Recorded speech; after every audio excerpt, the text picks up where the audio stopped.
Good evening, everyone. I am C. Animesh Mangal, moderator of this webinar.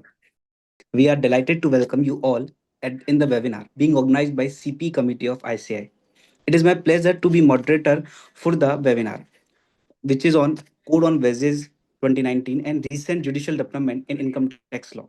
In a short while, we will start this webinar. First, I would like to apprise you about CPE Committee. The profession of chartered accountancy is growing leaps and bounds, and its phenomenal growth has brought the profession at the forefront. Today, our profession has acquired an indispensable position in the business and economy. ICI continuously aims at developing knowledge age so that the members stand out to the expectation of the society. To achieve this objective, the CP Committee of ICI has been continuously striving for the profession, integrity, and knowledge, which make the word chartered accountant synonymous with excellence in the service. In this direction, CP Committee has always been proactive to the emerging need of its member, enabling them to acquire contemporary knowledge and skill to face the challenges effectively by organizing CP programs and providing educate opportunities. The program for this evening is as follows. We have two sessions of 1 hour each on the topics which is on our Courts on Wages 2019 and other one is recent judicial development in the income tax law. Our eminent speaker will talk about the above mentioned emerging areas of profession interest. First, we have the faculty, Sunil sir. I would like to read about Sunil sir.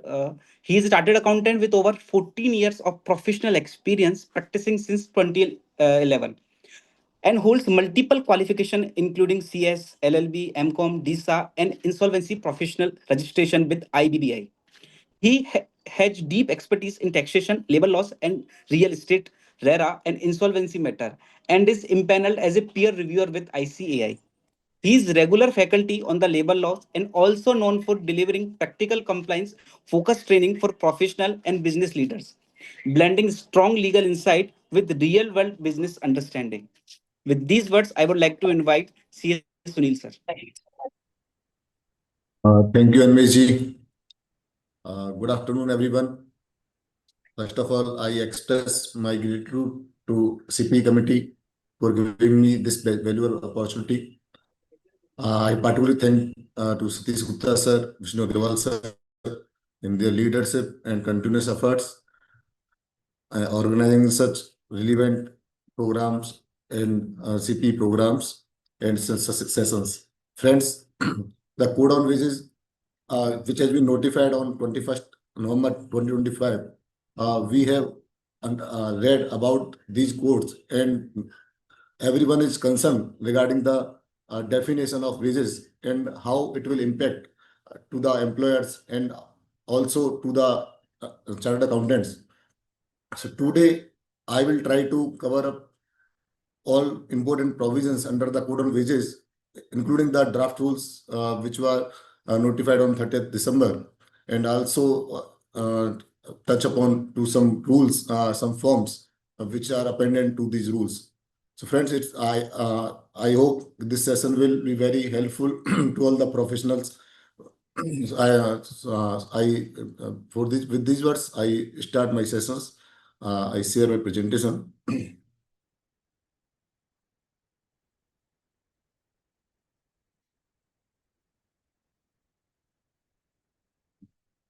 So it's a visible, sir.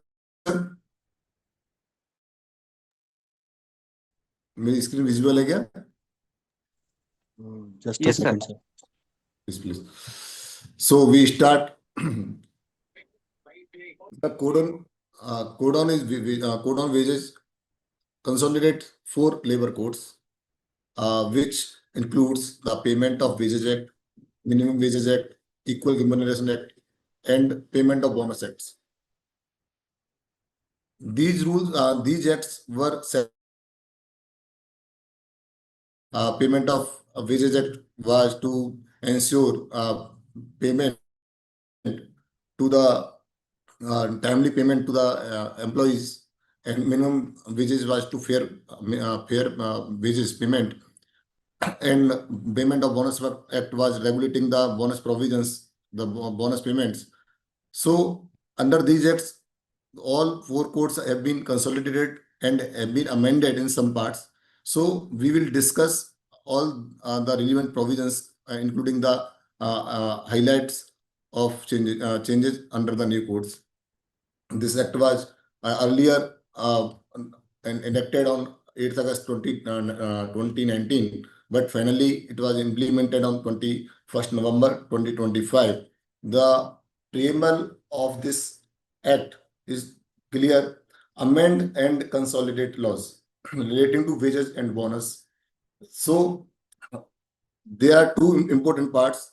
The law have been amended as well as consolidated. So the four codes, there were common provisions which have been consolidated, and where amendment was required, the provisions were amended.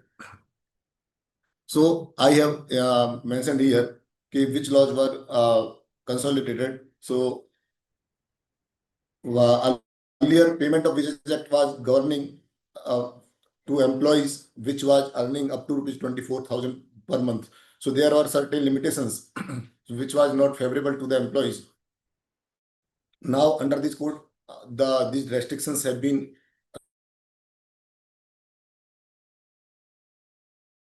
of salary earned by the employees. Minimum Wages Act, there are under the Minimum Wages Act 1948, there it was applicable on some scheduled employments. So now it is applicable to every establishments, irrespective. There are no any schedules. It is applicable to every establishment. Payment of Bonus Act 1965, it is same. It was applicable with 20 or more employees, and the same provision is under the Code on Wages. And Equal Remuneration Act 1976, same provisions are there. No such changes under the Code on Wages Act. So we will discuss changes as well as some important provisions under the Code on Wages. So I have covered some important definitions under the Code on Wages.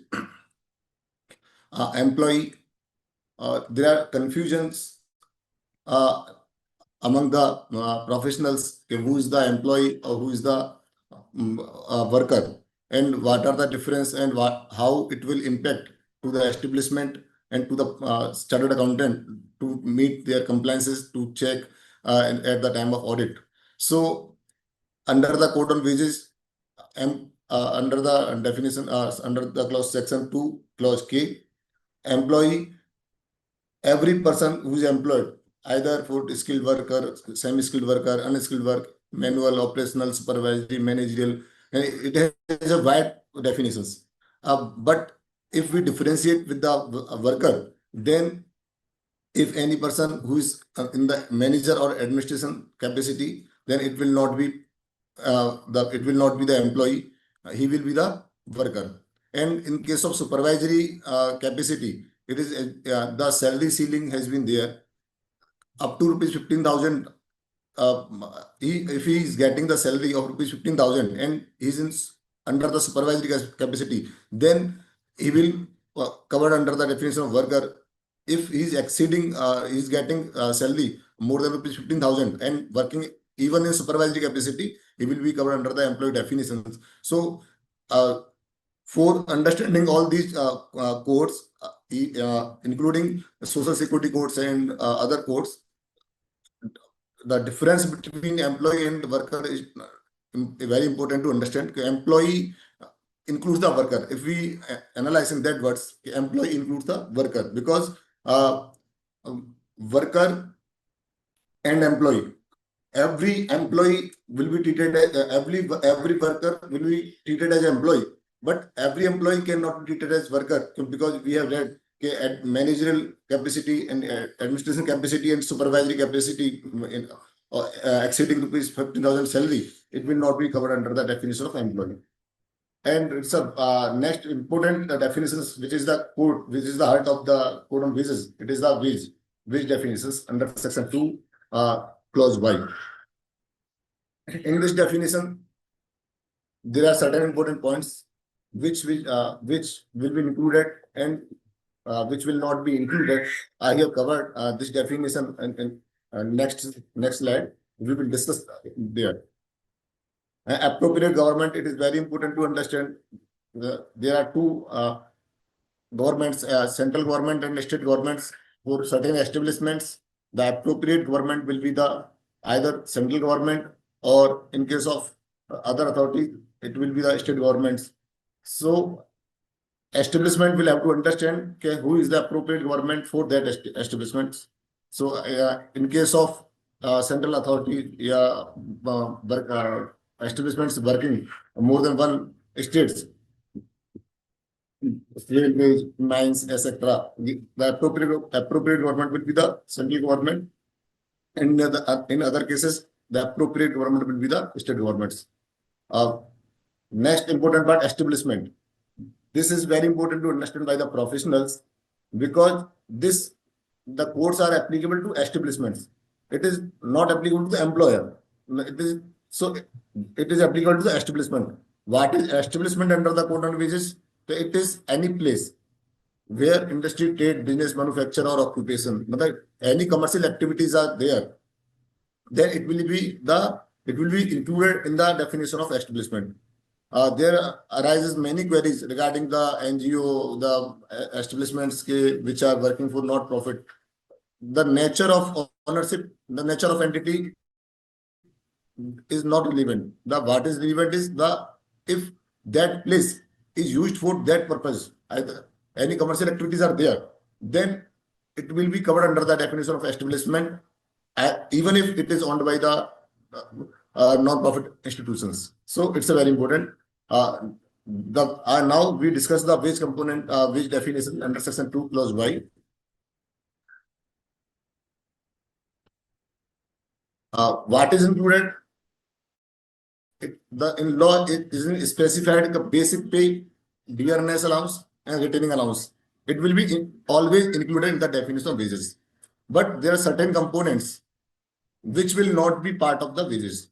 So first, before analyzing the definition of wages, we will have to understand how and why it is relevant. It is important to understand what is wages for number of purposes. For example, calculating the PF liabilities, calculating the ESI liability, calculating the bonus, calculating the gratuity liability, and even if the calculating the classification, whether it is a worker or employee. In case of supervisory, the employee who is working in supervisory capacity. So it is this definition is also important. What was the practice? The present practice is that the employer establishment try to keep minimum their salary and add number of components to make the CTC higher. So the retirement benefits and other benefits to the employee should be minimum. So the intention of the government, intention of the authorities are that there should not be artificial splitment of the salary. Even in 2019, Supreme Court judgment was there. If any allowances which is paid uniformly to all employees, then it will not be treated as allowances. It will be treated as the basic pay. So, in definition, there are limitation, there are capping.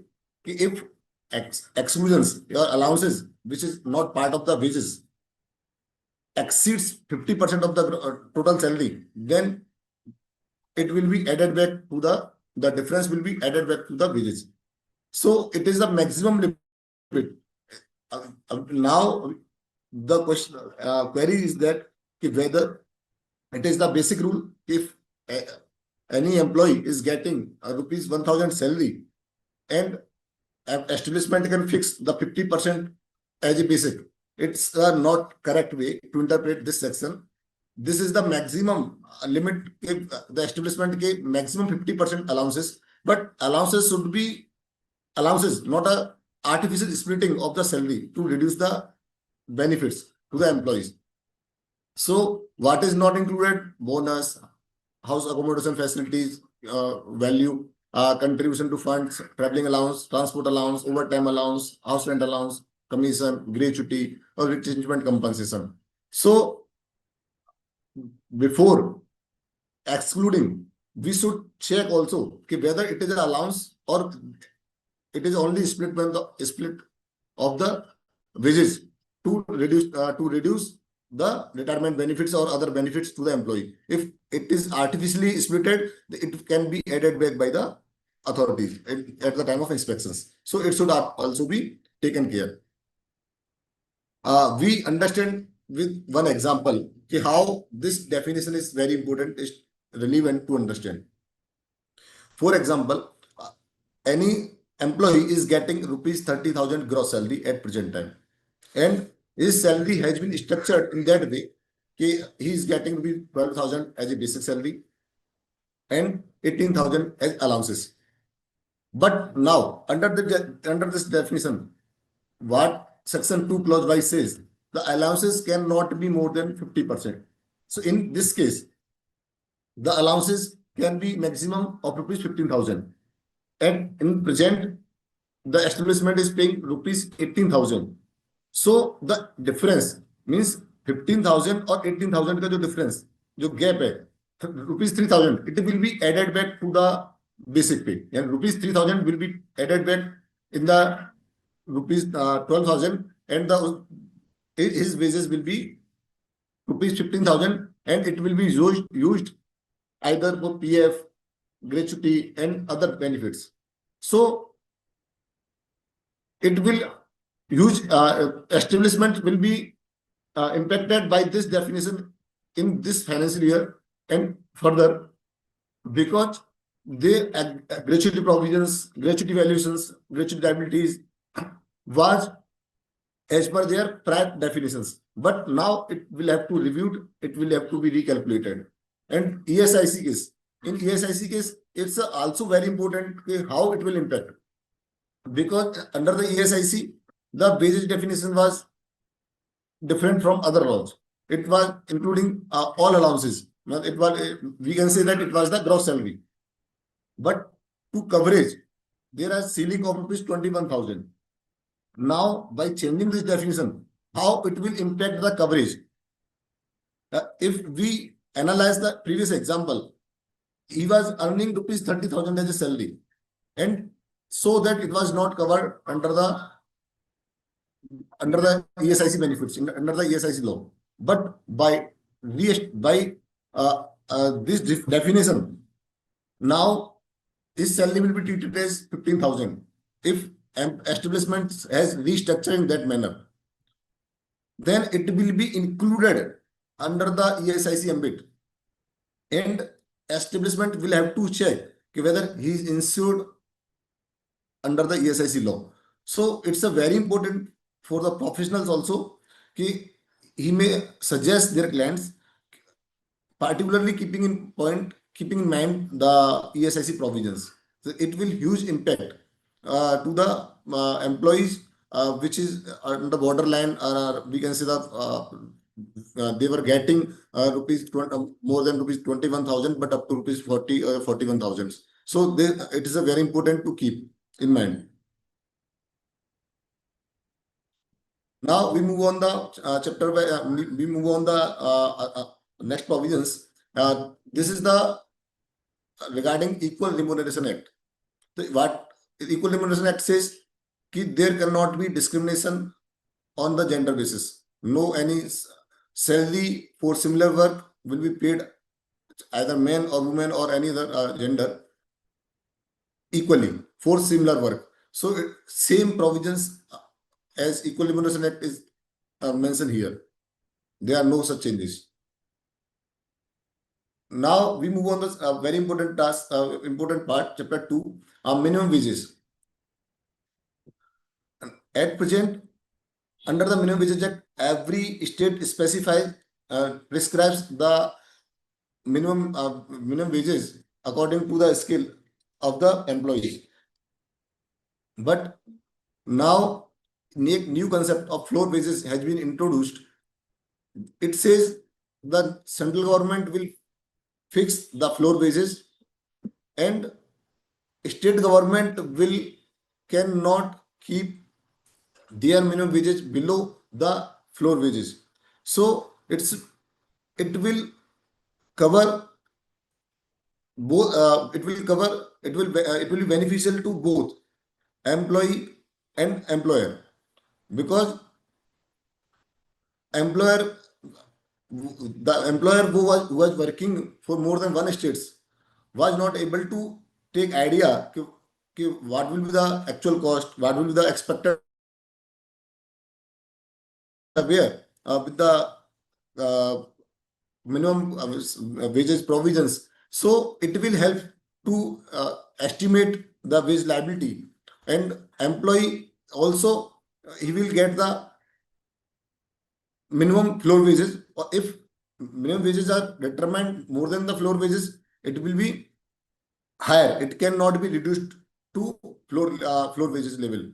So it will be beneficial to both employer and employees. And now the question arises, and it's important to understand regarding the what we are discussing regarding the definition of wages. क्यों?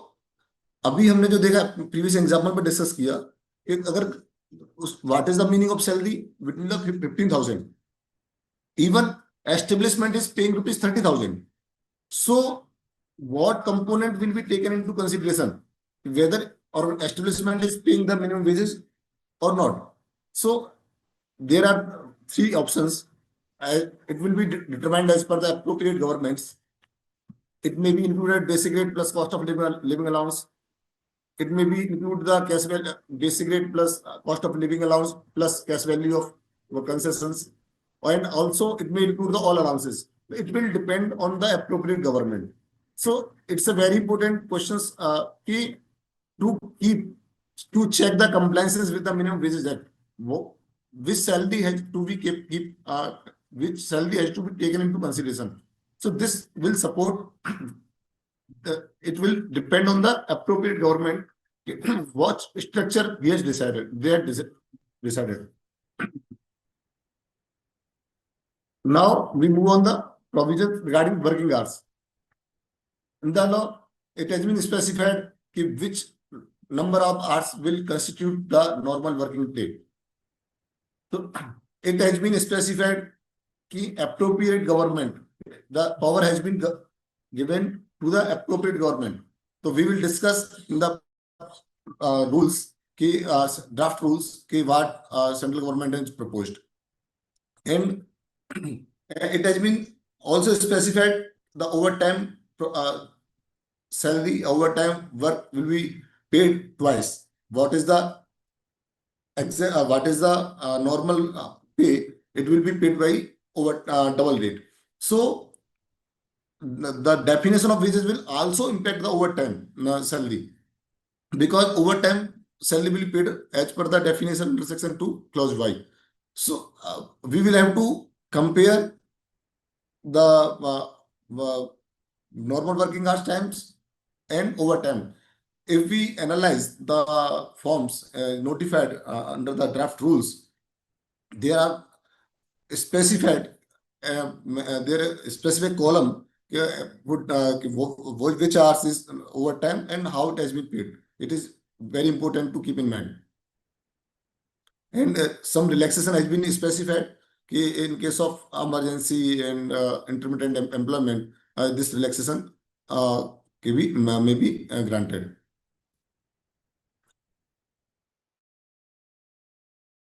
Wages Act, which was subsumed under the Code on Wages. These provisions are regarding on that part. These provisions were how the salary will be paid, wages will be paid, and what can be the wage periods. It can be 1 day, 15-day, week, month. So this chapter 3 governs these sections, these provisions.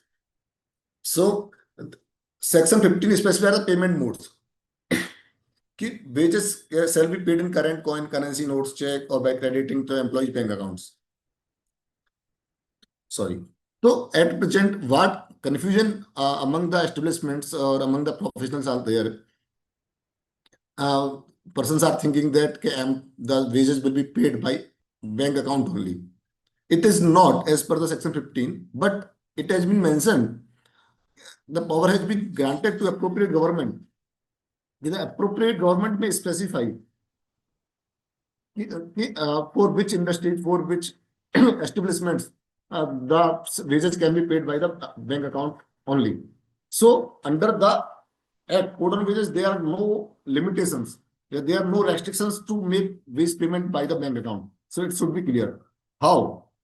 However, under the contract labor payments, it has been specified under the rules also. Here, the wages of the contract labor can be paid by the bank account through bank account only. So we should wait state government rules also, but it is preferable to make the payment of wages through bank. Sorry. Wage periods. Section 16 specify the employer may fix the wage period. Whatever is suitable to him. It may be a daily, it may be weekly, fortnightly, or monthly. But the wage period cannot be more than 1 month.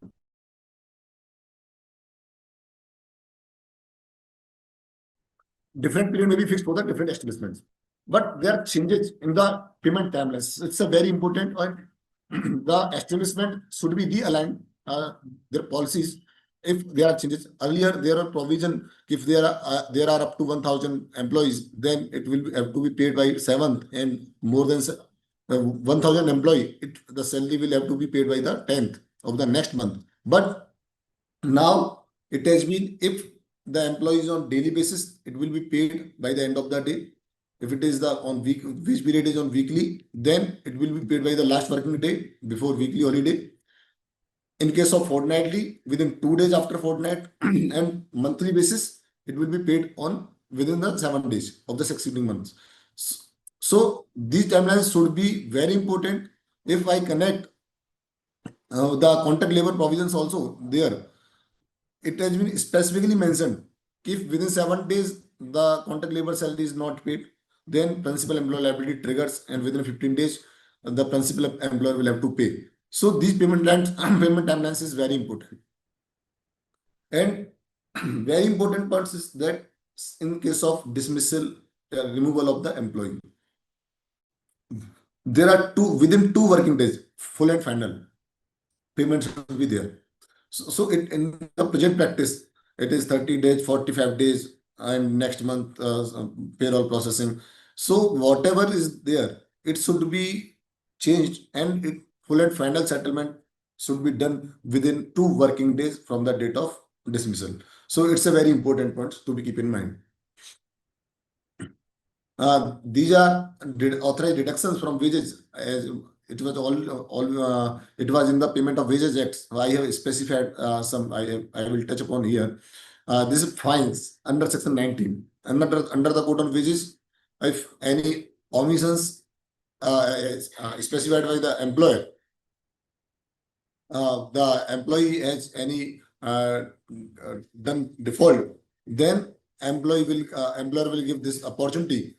So will so cause notice and also inform to the appropriate to the government authorities. But it's a very important. This is the maximum 3% of wages. It means fines under Section 19 cannot be more than 3% of wages for that wage period. So it should be very important to note.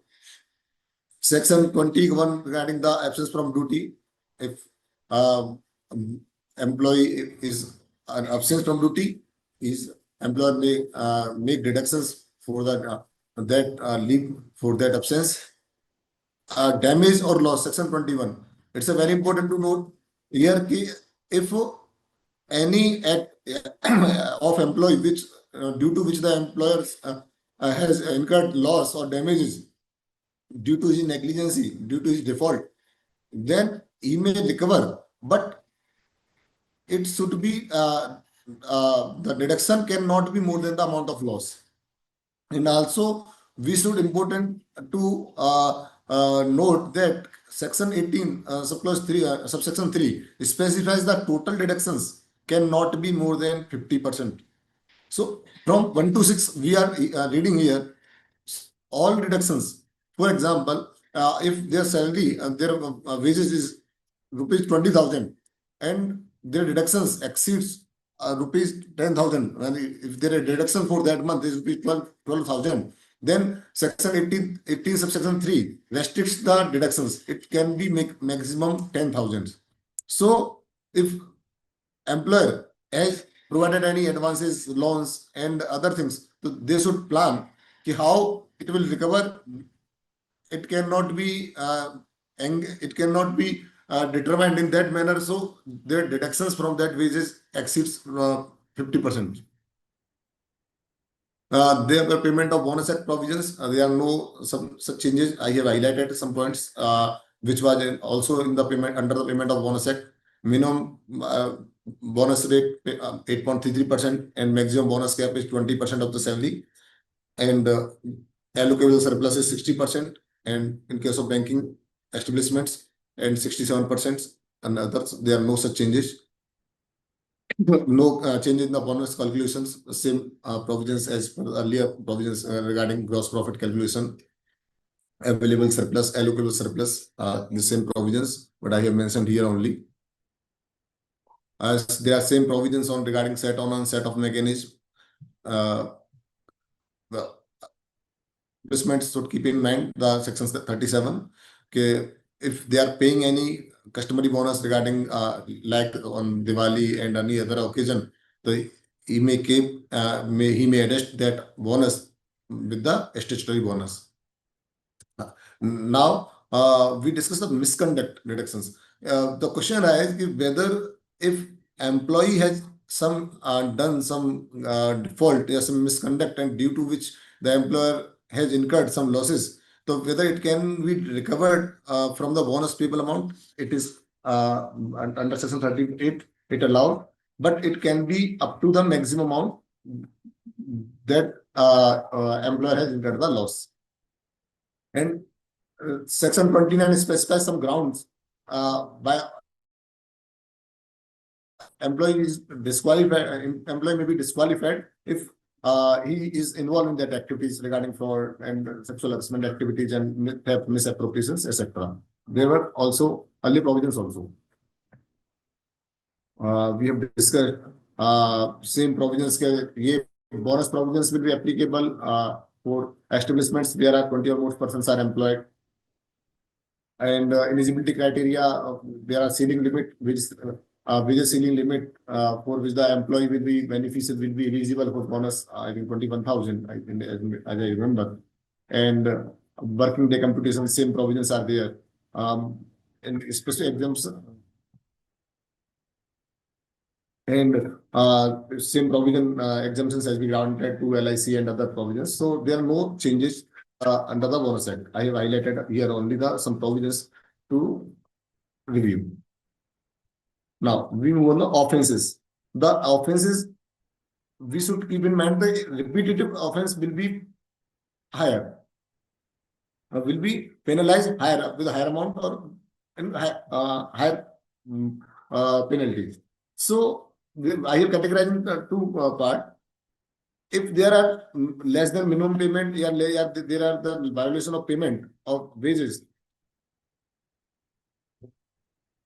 For the first offense, it will be fine will be paid up to rupees 15,000. And will be up to rupees 15,000. But if there repeat offense, then it will be two. It may be twice. It may be up to rupees 1 lakh. For other contraventions, the fine may be up to rupees 20,000. In case of repeat offense, it may be 40,000. And also the 1 month imprisonment also. And in case of record violation, if the establishment has not maintained the records properly, then the fine up to rupees 10,000. This is the offenses penalties provisions. Section 56, it's very important regarding the composition of offense. It has been mentioned that if establishment wants to compound the offenses, then he may apply. But in case of repeat offense, is not eligible up to 5 years. In case of in last 5 years, if he is found guilty, then he is not eligible to file the composition applications. So establishments try to avoid the repeat offenses to repeat the same offense. There are certain provisions as we mentioned here. So Section 59 is very important burden of proof. If employee files a claim regarding the non-payment, less payment, minimum wages, or we may say the unauthorized wage deductions, then it is the burden to prove on employer. Employer will prove that the proper salary has been paid, timely salary has been paid, or no unauthorized deductions. So their records will help the establishment to reduce the further litigations. Section 57 regarding the bar of suits. No other court shall entertain the suits regarding that litigations which is considerable under the code on wages. And very important, section 60, contracting out. Employer thinks that they have executed the agreement with the worker that and they reduce their employee rights. So section 60 is specified uh, clearly. Even any agreement was executed by the employee with the employer regarding reducing their benefits, regarding any employee rights reduced by the employer. So these provisions will be null and void. So we can say that any contract cannot avoid the employee benefits. Now we move on the some important provisions or regarding the records. Section 50. It is very important. It is specified that every employer must maintain registers regarding the employee details, muster rolls, wages, and must display the notices. So here I will mention here wage slip, must issue wage slip. So wage register in rules there are certain forms notified. I will try to touch upon here. There are certain important information which is to be mentioned by the establishments, and for that informations employers will have to maintain the number of documents sufficient details so it can be verifiable by the authorities. So there are some important documents, important registers which is to be keep maintained. For example, form 1 employee registers, wages registers. I will touch upon here. So I move on further. Now we move on the rules, code on wages rules, which is the draft rules, which has been published for public comments. Here the employee has been categorized in 4 category: highly skilled, skilled, semi-skilled, and unskilled. Family definition given the rules include the spouse, minor children if it is dependent, and children if he's till the age of 21 and is in education, and unmarried daughters if he is totally dependent, and infirm children there are no age limits. If it is dependent on employee, it will be covered under the definition of definition of family, and dependent parents there are limits. I think they are specified rupees 9,000 income limit for parents. If it is less, the parents is earning that less than that salary limit, then it will be covered under the definition of family under these rules. So now we discuss the minimum wage fixation. Central government, how the central government fixed, appropriate government will fix the floor rates and minimum wage rate. So it will consider the 3 points: geographical area, employment experience, and skill level. So appropriate government will consider 3 things for all 4 categories. We have specified, we have discussed earlier: unskilled, semi-skilled, skilled, and highly skilled. For both 4 categories, he will consider the employment experience and in which area the employee is working. Normal working day and rest provisions we also discussed. There it is very important to note within 7 days, in 7 days 1 rest day should be there. 7 दिन में 1 दिन का छुट्टी आपको देना पड़ेगा. If you, in case of any emergency, you take the work on rest day, then it will be paid the twice. And also it's important to note कि and compensating rest day will be provided, यानी दूसरा rest दिन आपको उसको देना ही पड़ेगा। तो ये जो वर्किंग है उसको रिव्यू करना पड़ेगा। So rest provisions, rest day provisions should be there. And for normal working day, the government has not specified it, okay, which number of hours will constitute the normal working day. It will be specified by the general order, yeah, specific order by the government. In case of night shift employees, they are working the night shift, then the what will be the day? The after what is the government intention? It is 24 hours. जब shift खत्म होती है उसको 24 घंटे उसको छुट्टी मिलनी चाहिए। इट शुड बी मैंडेटरी कि उसको 24 घंटे का आराम 6 दिन बाद उसको मिलना चाहिए।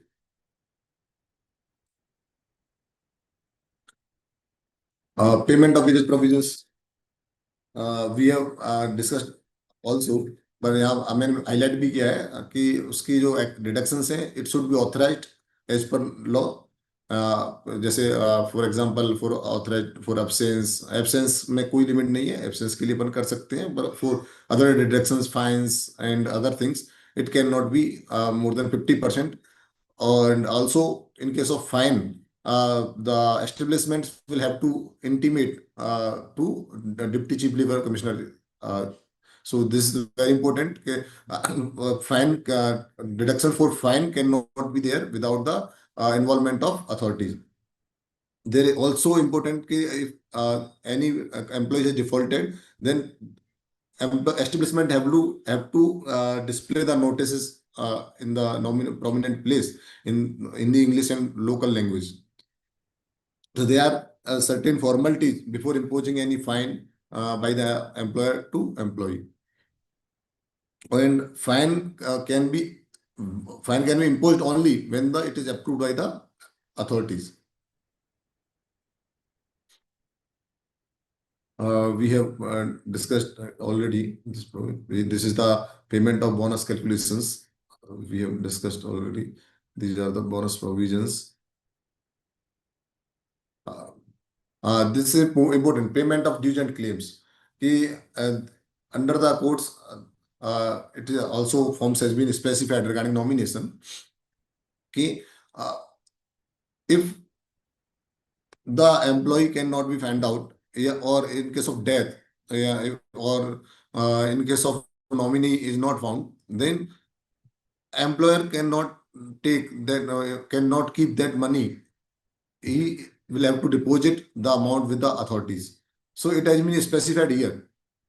Okay, either he will be the in case of death, in case of non-traceable of that employee, he the salary will be paid, salary will be deposited with the authority. So employer should keep do cautiously deposited any unpaid dues with the authorities. Otherwise, he may face challenges. He may face the fine or penalties. But also important point, in case of more than one nominee, there are provisions to specify the share, okay, which percentage should be, and nomination form can be updated by the employee at any times. There are no limitations. And in case of minor nominees, the employee must appoint a major family member as a guardian. So nomination form should be verified, should be checked by the employer as well. It is not a formality, it's a very important point.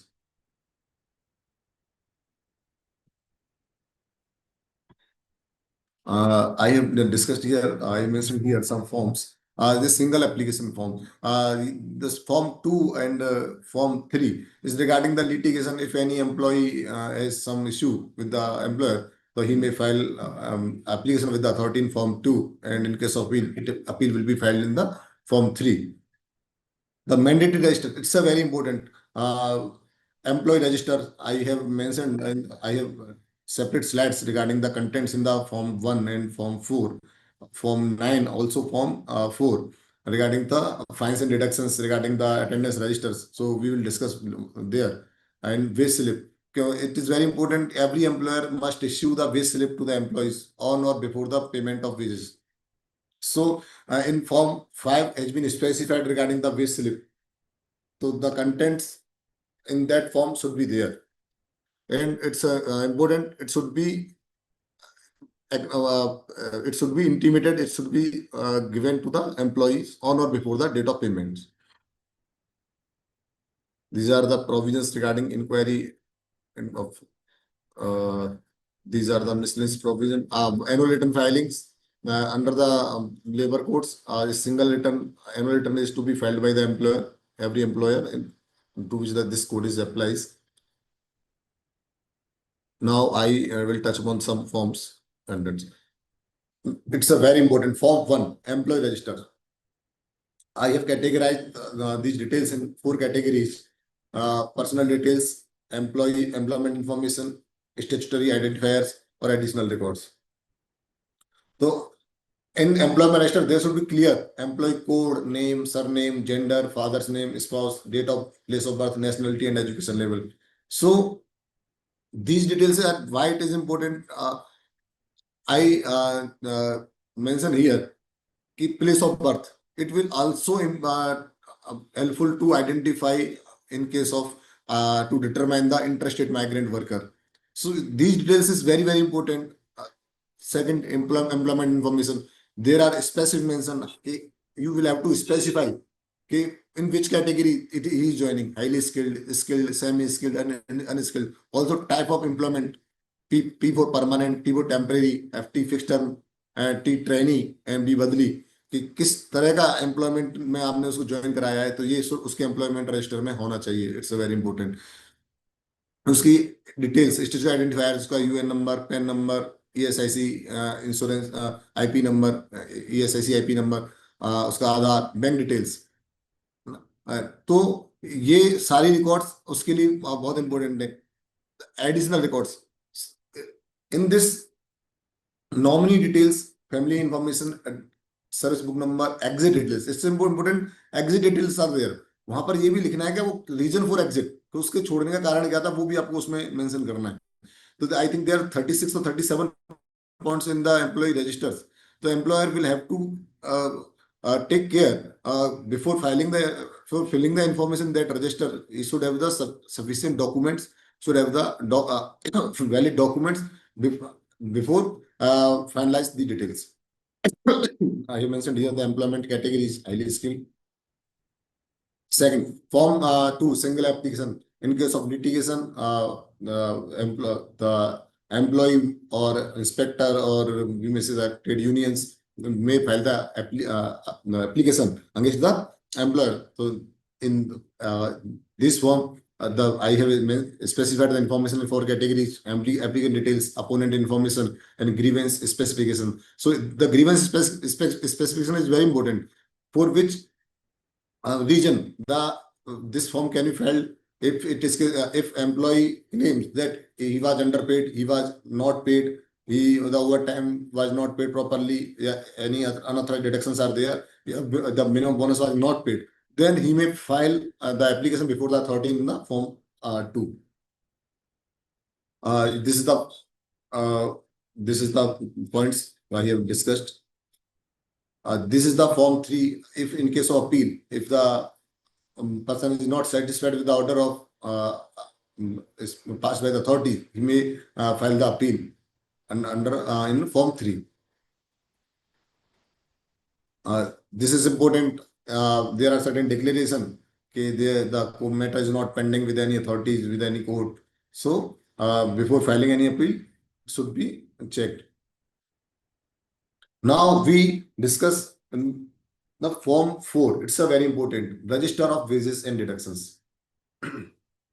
In this register, there are ample details which should be verified by the employer. Employee details, wages period details, wage components, or deductions. So in case of ways component भी discuss क्या क्या basic है, क्या DA है, क्या over time है, क्या rate थी, और उसने क्या कमाया, क्या अर्न किया. There are two separate. What is the rate, what the total wages that he has earn. In case of reductions, also there are separate columns. EPF, ESIC, income tax, and other things, and regarding fine, damage, what was the deductions, and wage period क्या है, कितने दिन उसने काम किया, ये सारी details उसमें है। तो ये register of wages and employ registers, ये दो ऐसे रजिस्टर्स, ऐसे डॉक्यूमेंट्स हैं जो एम्प्लॉयर के लिए इनको इंफॉर्मेशन को फिल करने से पहले, इंफॉर्मेशन को तैयार करने से पहले उनके सपोर्टिंग डॉक्यूमेंट्स प्रिंसिपल एम्प्लॉयर को चेक करने चाहिए।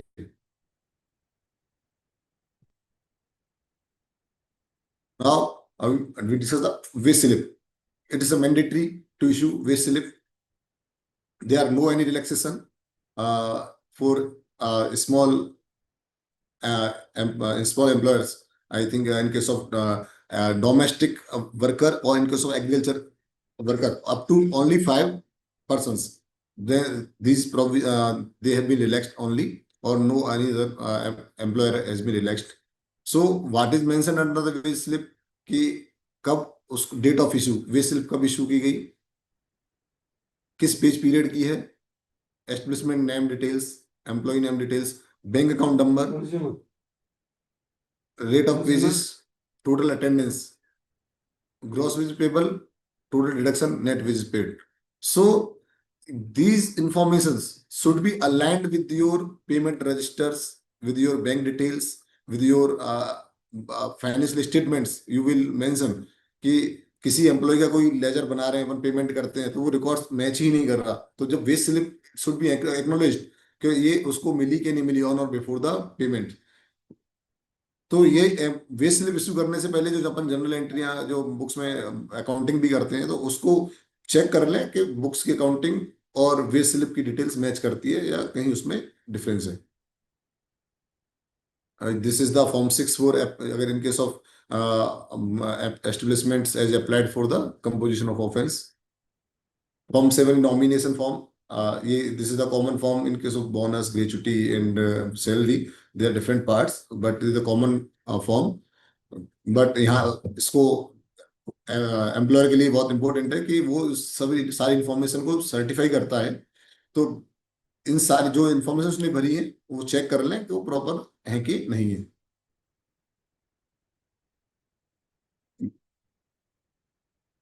Form 8 is the notice to respondent. अगर कोई इन केस ऑफ लिटिगेशन, जो अगर एप्लीकेशन फाइल करता है फॉर्म 2 में कोई एम्प्लॉय या यूनियन या inspector against the establishment, then in form 8 the respondent will be given the notice. So this is the form 8 in which the notice will be sent to the respondent. This is done both cases, in case of application or in case of appeal.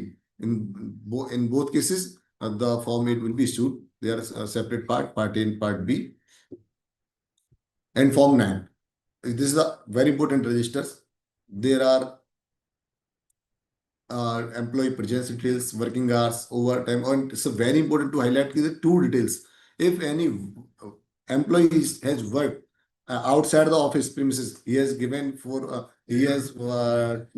two he has given he was paid for two for expense allowances has been paid, या कोई daily खर्चा कोई उसका दिखाया गया books में, तो उसका अंदर टूर भी किया होगा, तो जो अटेंडेंस रजिस्टर में उसके टूर की डिटेल भी होनी चाहिए कि वो ऑफिस काम से कब बाहर गया, उसको अपने ओवर टाइम में कैसे लिया, उसकी अटेंडेंस कैसे मार्क की है। तो जो अटेंडेंस रजिस्टर है, इसको बहुत ध्यान से मेंटेन करना है, ध्यान से देखना है कि उसके टाइमिंग और ओवर टाइम वगैरह प्रॉपर उसमें मेंशन है कि नहीं है। उसमें इन और आउट टाइम, एम्प्लॉय सिग्नेचर, अगर वहाँ पे थंब इम्प्रेशन है जो है, इन और आउट टाइम, कौन सी शिफ्ट में है, कितने दिन काम किया, कितने घंटे काम किए, कौन से एस्टेब्लिशमेंट में काम किए, तो ये जो अटेंडेंस रजिस्टर्स है, तो ये फॉर्म 1, फॉर्म 4 और फॉर्म 9, 3 आर द बेसिक और and important registers for the establishments, जो बहुत अच्छे से रिव्यू होने चाहिए रेगुलर बेसिस पर, और details should be verified with the documents. These are the details regarding, there are schedules as from the Payment of Bonus Act, Schedule A, B, C, D.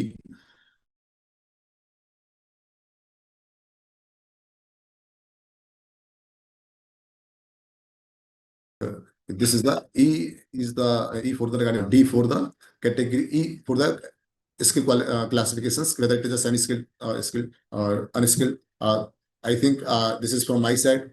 Thank you, CP committee.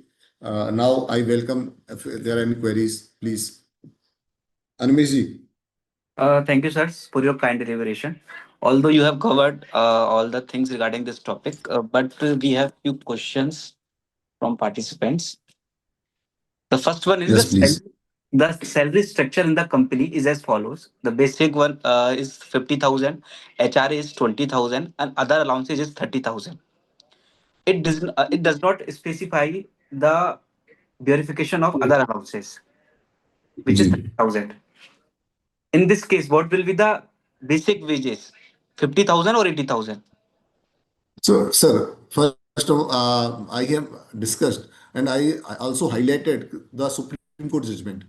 If you have mentioned this is the HRA, so by claiming that it is a HRA, it cannot be treated as a HRA. मतलब मैंने अगर उसको HRA कह दिया तो लिखने से HRA नहीं होगा. अगर HRA दिया गया है तो वो HRA होगा. It will not be treated as basic pay. But अगर वो HRA में यूनिफॉर्मली सबको दिया जा रहा है, ये एस्टेब्लिशमेंट के पास कोई रिकॉर्ड नहीं है कि ये HRA है, तो वो उसको क्या माना जाएगा? वो बेसिक पे माना जाएगा, वो अलाउंस में माना जाएगा. Then it will be treated 80,000. So अगर मैं डेफिनेशन की सबसे बात करूं, सेक्शन 2 क्लॉज बाई की सबसे बात करूं, तो 50,000 रुपये है. बट अगर बट अगर वो, सर प्लीज देखिए, म्यूट करिए जो है. तो आप समझिए अनमेश जी कि अगर सेक्शन 2 क्लॉज बाई की सबसे बात करते हैं तो 50,000 है. बट अगर वो 30,000 अगर अथॉरिटी पाती है कि यार ये केवल आर्टिफिशियल स्प्लिट किया गया है उसके बेनिफिट्स को रिड्यूस करने के लिए, तो वो 80,000 माना जाएगा. क्यों? सुप्रीम कोर्ट जजमेंट मैंने रेफर किया था, विवेकानंद विद्या मंदिर किसका केस था, वो 2019 में आया था. स्पेसिफाइड था कि अगर it has been paid uniformly to all employees, then it will be treated as basic pay. Thank you, sir. We have two or three questions like this. Other one is how should employee stock option plan ESOPs be treated for the purpose of remuneration? Whether ESOPs fall within the inclusion or exclusion of definition of wages under new labor codes. Also, whether the ESOP is a part of remuneration or not. Sir दोबारा से बोलिए sir, मैं समझा नहीं, एक बार आपकी voice break हो गई थी, प्लीज दोबारा बोलिए. How should employee stock option plan ESOP be treated for the purpose of remuneration? Whether ESOPs fall within the inclusion of definition in the wages, or also whether the ESOP is a part of remuneration or not. तो ESOP के बारे में इन्होंने कुछ भी mention नहीं किया यहाँ पे. अगर अपन ईसॉप की बात करते हैं सेक्शन 2 क्लॉज वाई में, तो ईसॉप के बारे में कुछ नहीं कहा, पर वो उसमें जब कंसेशंस की बात करेंगे तो उस कंसेशंस का उसमें है कि वो 15% तक वो कंसेशन हो. तो इसको भी फोकस नहीं किया, पर उसमें दे रखा है कि कुछ कंसेशन अगर है तो 15% तक उसको उसका पार्ट मान लिया जाएगा. वो अपन इसके बाद चेक करना पड़ेगा. Okay, sir. Thank you. Other one is sir, FAQ on labor code. FAQ number 4. What is the 50% rule for allowances? If the allowances and benefits together, except gratuity and retrenchment compensation, exceed 50% of all the remuneration, the excess amount shall be added back to wages. Such added amount shall be treated as wages for the statutory purpose. Therefore, it is understood that gratuity and retrenchment compensation shall be further excluded for the 50% calculation. Is it right understanding? हाँ sir, बिल्कुल clear है sir. आप देखिए section 2 Y की जो clauses हैं, जो exclusion exclusion वाले क्लॉज हैं, उसमें ए से आई तक का लिखा हुआ है कि ए से के तक का एक्सक्लूजन है. तो जे और के उसमें जो अलाउंस एक्सीड की बात करता है वो ए से आई की बात करता है. ए से आई 50% से एक्सीड नहीं कर सकते, और जे और के स्पेसिफिक एक्सक्लूड है उसमें. इट मीन जे के को उस 50% वाले क्लॉज में नहीं लिया गया है. तो जे में आई थिंक रिट्रेचमेंट है और वो ग्रेचुटी है के वाला पार्ट. तो वो बिल्कुल सही अंडरस्टैंडिंग है sir. Okay, sir. Thank you. Other one is minimum wages means basic DA, fixed allowance, or gross wages, including HRA. नहीं सर, उसमें जो लिखा है कि जो कुछ भी उसको मिलना है, अपन सेक्शन 2 क्लॉज में तीन तीन पार्ट कहता है, विच मींस कि ये जो एम्प्लॉयमेंट अगर वो कंडीशन फुलफिल करता है, Okay, sir. कंपोनेंट कहता है इंक्लूड्स, कि ये स्पेसिफिक इंक्लूड्स किया जाएगा, जिसमें बेसिक और डीए और आरए की बात करता है, डियरनेस अलाउंस और रिटेनिंग अलाउंस की बात करता है, और थर्ड पार्ट करता है एक्सक्लूजन की. तो जो इसमें अलाउंसेज हैं जिसमें एचआरए भी शामिल है, तो जो स्पेसिफिक एक्सक्लूजन है वो एक्सक्लूजन में चला जाएगा, और जो इंक्लूजन है वो तो आना ही है, और उसके अलावा भी उसको कुछ भी मिला है, जैसे लोग एक क्वेश्चन उठता है कि स्पेशल अलाउंस मिला, और स्पेशल अलाउंस वाला कोई बात ही नहीं है, special allowance will be treated as wages और नॉट, बिल्कुल कवर होगा वेजेज में, क्योंकि वो एक्सक्लूजन में कहीं नहीं लिखा हुआ। तो पर जो मैं बात कह रहा हूँ, जैसे आपने कहा एचआरए उसमें आएगा कि नहीं आएगा, तो पहले ये डिटरमाइन करना पड़ेगा कि वो उसको एचआरए माना जाएगा नहीं माना जाएगा। अंडरस्टैंड, क्योंकि जो सुप्रीम कोर्ट जजमेंट है, अभी लोग आर्टिफिशियल जो रिस्ट्रक्चर जो सैलरी का स्ट्रक्चर कर रखा है प्रेजेंट में, वो पीएफ की जितनी भी 7A इंक्वायरी होती हैं, वहां पर पीएफ डिपार्टमेंट उस पर क्वेश्चन मार्क करता है जनरली। और इसीलिए वो सब चीजें दिमाग में आई थी कि अगर एक आदमी 50,000 रुपये की तनख्वाह ले रहा है, और उसकी बेसिक देख रहे हो 12,000, 14,000, 15,000, 20,000, तो उसने जब एनालाइज किया 50,000 रुपये की उसके हाथ में जा रहा है, पेमेंट हो रहा है, और उसके बाद इतने सारे एक्सक्लूजन्स, तो उसने कोर्ट का बिल्कुल स्ट्रेट फॉरवर्ड जजमेंट था कि अगर कोई भी अलाउंसेस सबको दिया जा रहा है यूनिफॉर्मली, तो वो उसको अलाउंस ट्रीट नहीं किया जा सकता, वो बेसिक पे ही माना जाएगा। हाँ, अगर वो ये कहते हैं सर एचआरए मान लिया गया, तो वो उसमें उसकी डेफिनेशन में आएगा ही नहीं। पर अगर वो नहीं माना गया तो फिर बेसिक में शामिल हो जाएगा, वहां डेफिनेशन की दिक्कत नहीं है, दिक्कत तो उस नेचर की है कि वेदर वो एचआरए है कि नहीं है। Okay, sir. Okay, got it. Sir, we have two more question. First one is it mandatory to take insurance policy or to create fund for leave encashment as well as like it is mandatory for gratuity? हाँ, तो इसके बारे में leave encashment के बारे में भी कुछ भी नहीं कहा इन्होंने, केवल ग्रेच्युटी के लिए सेक्शन 57 आया है सोशल सिक्योरिटी कोड्स में। तो पहले भी क्या था कि कुछ गवर्नमेंट्स जैसे आंध्र प्रदेश में था, गवर्नमेंट्स में था इंश्योरेंस मैंडेटरी था, बट नाउ सेक्शन 57 स्पेसिफाइड कि ग्रेच्युटी के लिए उसका इंश्योरेंस लेना मैंडेटरी है, बट लीव एनकेसमेंट वगैरह के लिए कुछ भी नहीं है। क्योंकि लीव एनकेसमेंट का ऐसा है कि वो जनरली यूज होता रहता है भाई, ग्रेच्युटी का तो है वो जब जाएगा जब मिलेगा उसको, समझ रहे हैं ना सर, गवर्नमेंट की इंटेंशन समझिए कि ग्रेच्युटी तो ऐसा है कि वो ग्रेच्युटी पेबल ही कब होती है, जब वो उसको ऑर्गेनाइजेशन छोड़ के जाएगा या कुछ मिसहैपनिंग हो जाएगी। बट छुट्टियां तो वो यूज भी करता है, तो छुट्टियां का इन्वेस्टमेंट तो जब होगा जब वो छुट्टियां उसके पास अवेलेबल होंगी, तो उसका लिए कोई ऐसा इंश्योरेंस का कोई प्रोविजन नहीं है। Okay, sir. Last one is how do you pay an employee in 2 days who has been terminated because he is absconding? कि absconding, अब अपन ने उसको पढ़ा था अनऑथराइज डिडक्शन से वगैरह, उसमें बात कर रहे थे, और जब इन केस ऑफ मैंने उसमें मेंशन भी किया था कि अगर आपको उसका नहीं पता, क्योंकि उसका नॉमिनेशन फॉर्म होता है, अभी यही अपन चीजें पढ़ रहे थे, अभी क्या होता है प्रेजेंट में कि उसकी बुक्स में लायबिलिटी कटी रहती है, वो एम्प्लॉयर ये कहता है साहब मुझे आया ही नहीं लेने के लिए, हम लोग को ढूंढा उसको आया ही नहीं। पर अब क्या है, तो उसमें नॉमिनेशन फॉर्म का क्लॉज है कि आपको उसको नॉमिनी को देना है। अगर वो नहीं मिल पा रहा है कहीं पे भी, तो आपको अथॉरिटी के पास जमा कराना है, आप पास आप अपने पास नहीं रख सकते उसको, आप तो उसमें लिखा हुआ सेक्शन में स्पेसिफाइड, आप अथॉरिटी के पास या तो उसको दे के जमा कराओगे, या अथॉरिटी के पास डिपॉजिट करके आप अपनी ड्यूटी से जब भी रिलीज होंगे, जब पैसा आप अपनी जो आपके अप्रोप्रिएट अथॉरिटी है उसको आप जमा करा दोगे। Okay, sir. Thank you, sir. Uh, these all were the questions, sir. Okay. हाँ, Let us take a moment to acknowledge such exceptional presentation and their his willingness to share their wisdom with us. Thank you, sir, for your kind deliberation. Thank you Anmesh ji, thank you participants for their valuable time and joining us. Thank you. Thank you, sir. We have another faculty with us, C. Nikhil Goyal. I would like to read his profile. He's practicing advocate based in Chandigarh and specialized in economy and regulatory laws, including income tax, GST, corporate insolvency, FEMA, and PMLA. He regularly appears before the Honorable Supreme Court and the Honorable High Courts of Punjab and Haryana, Delhi, and Bombay, as well as various tribunals and regulatory authorities. He has worked with Big Four firms in corporate and international taxation and brings a unique blend of litigation acumen and transactional expertise. With a strong focus on complex tax disputes, regulatory compliance, and cross border matters. With these words, I would like to invite CA Nikhil Goyal, sir. Thank you, Animishji.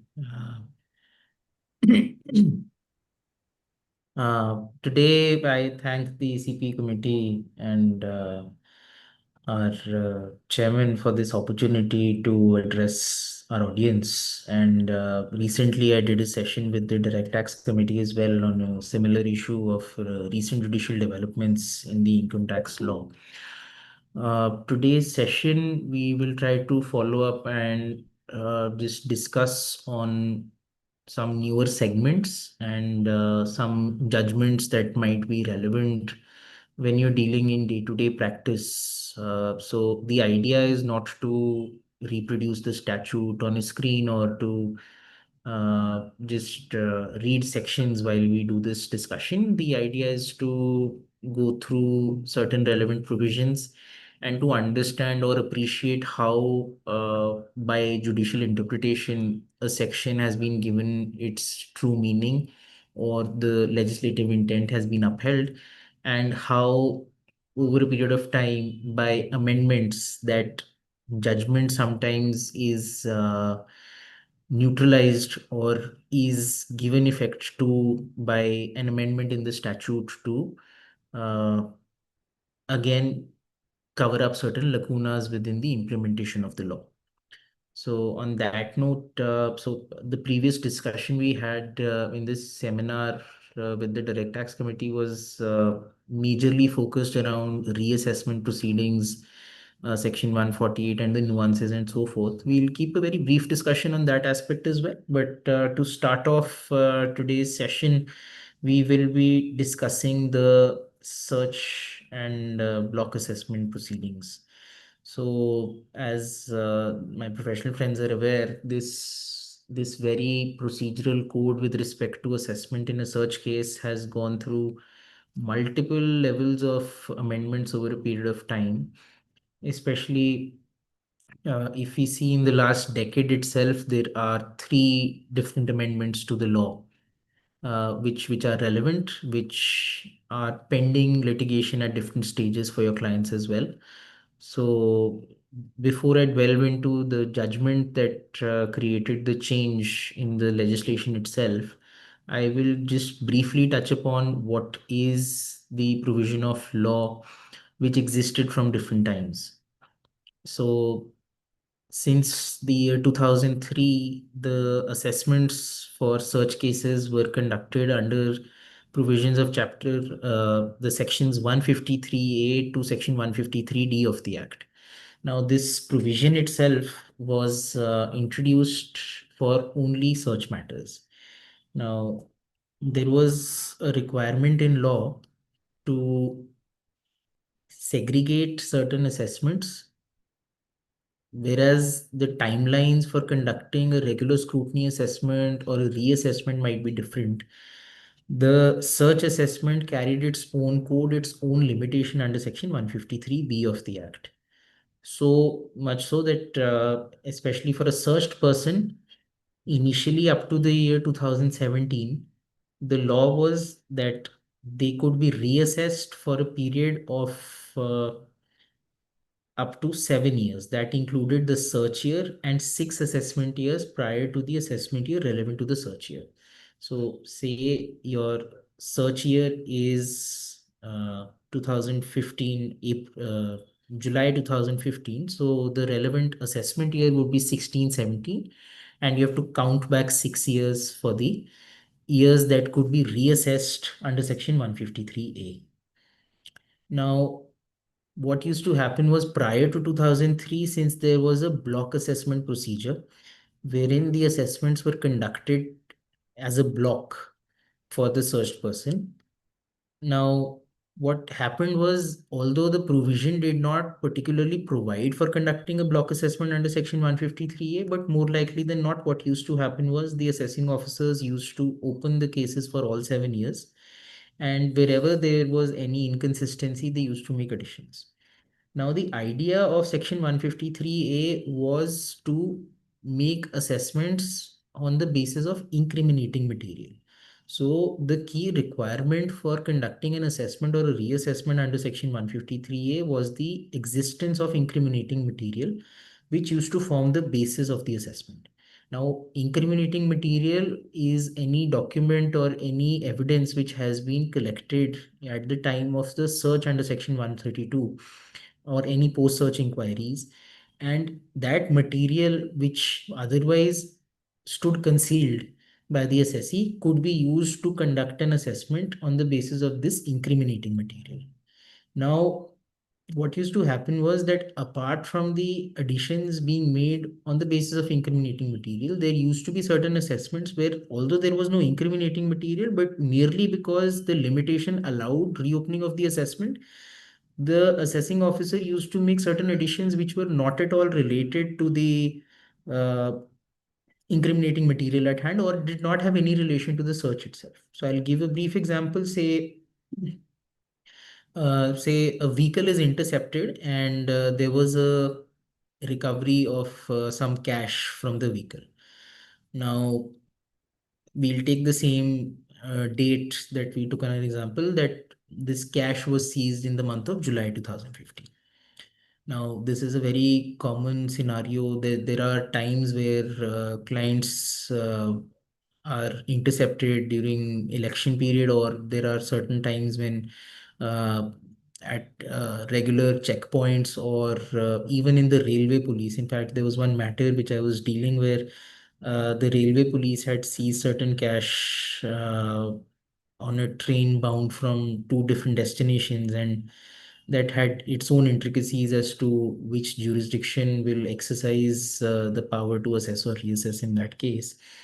But in this example, we say that the cash was intercepted, and the cash after interception was handed over by the police to the income tax authorities under Section 132A of the Act. Now, the assessing officer starts conducting the proceedings under Section 153A, and apart from reopening the assessment for apart from opening the assessment for assessment year 16-17, that would be the relevant year in which the cash has been seized, the assessing officer then continues to open the assessment for the six prior assessment years also. Now, the cash that has been seized will have to be added as an unexplained income if the assessee is unable to prove the sources or explain the basis of generating the cash. That assessment would be limited to the year 2016-17. So there is no incriminating material that was unearthed from the assessee at the time of the search itself or the requisitioning under Section 132A. Now, more likely than not, when they open the other year's assessments, they tend to make certain additions with respect to, say, disallowance of expenses under Section 40A, or maybe some addition with respect to TDS not being deposited on time. There might be a disallowance under Section 14A of the Act. So on and so forth. All discussions with respect to merits of that particular assessment, nothing to do with the incriminating material being the cash that was seized in the month of July 2015. Now, in these cases, what used to happen was, apart from the additions being made on the basis of the incriminating material, there used to be additions made in other years with respect to general merit-based assessments. Now, the question is whether this power to exercise the special code, that is the assessment and reassessment in a such case, can be utilized for conducting such assessments which has no correlation to the incriminating material. This controversy initially was held in the favor of the assessee by the Delhi High Court in a famous judgment of Kabul Chawla. The controversy thereafter traveled to the Honorable Supreme Court, and the Honorable Supreme Court, in a decision of 2023, that is Abhisar Bildwell, had held in its position that there cannot be an assessment without an incriminating material in those years. So the issue with respect to assessments and their validity in the absence of the incriminating material was the question before the Honorable Supreme Court. And although obviously the revenue had argued that since the section permits assessment irrespective of incriminating material, search itself could be the reopening of assessment was automatic, and therefore even for the years in which there was no incriminating material, they could have opened the assessment. And the final judgment was in favor of the assessee only. Then the view of the Delhi High Court was also upheld that no addition can be made without incriminating material. So the root of the addition has to be incriminating material. If other evidences or documents come to the knowledge of the assessing officer, say at the time of these reassessment proceedings under the 153A, in that scenario, the Supreme Court also held that in such cases, remedial action should be taken under Section 148 of the Act, wherever the time limitation allows it. So the idea is that if the assessment or the reassessment relates to incriminating material, the assessing officer has been held to be in the power to conduct the assessment under Section 153A. However, in the absence of incriminating material or where no addition is proposed on the basis of the incriminating material, there cannot be an assessment on the basis of other material gathered during the course of the assessment proceedings. So that was the finality given. Now, interestingly, what happened was during the pendency of this entire controversy before the Honorable Supreme Court, the decision of the legislature was to hive off this entire process of conducting assessment or reassessment under a different provision of law. So, this section 153A to section 153D was given a sunset on 31st of March 21, and for any search that was conducted after 31st of March 2021, this assessments with respect to the search cases was moved to the reassessment process under section 148 itself. Now, how this worked was that for any search that was conducted prior to 31st of March 21, the requisite law was uh, as governed by section 153A to 153D. After this, so from 1st of April 21, the government had introduced section 148 in its new form, and within that section there was an explanation that was added that in a search case where information has been gathered on the basis of a search under section 132, 132A, even the survey under section 133, in such cases the assessing officer will be deemed to be in possession of information, and the assessing officer can therefore issue reassessment notices. So how this worked was that the 148 notice could then be issued for the assessment years which related to the search years, and the deeming fiction clearly provided that the assessing officer is supposed to be deemed to have information in possession, and therefore again automatically a 148 notice can be issued. Now, interestingly, this issue still remains pending adjudication before different high courts at this stage. But one question that does arise in such a situation is that although there is a deeming fiction with respect to the fact that assessment can be reopened, that is there. But this deeming fiction can be a rebuttable presumption in law. Now, under the Evidence Act also, you would be required to rebut this presumption of knowledge at certain stages. So after the 148 notice was issued to you, you are within your right to seek a copy of those reasons from the assessing officer, the basis of the reopening of the assessment, along with the approval memorandum under section 151.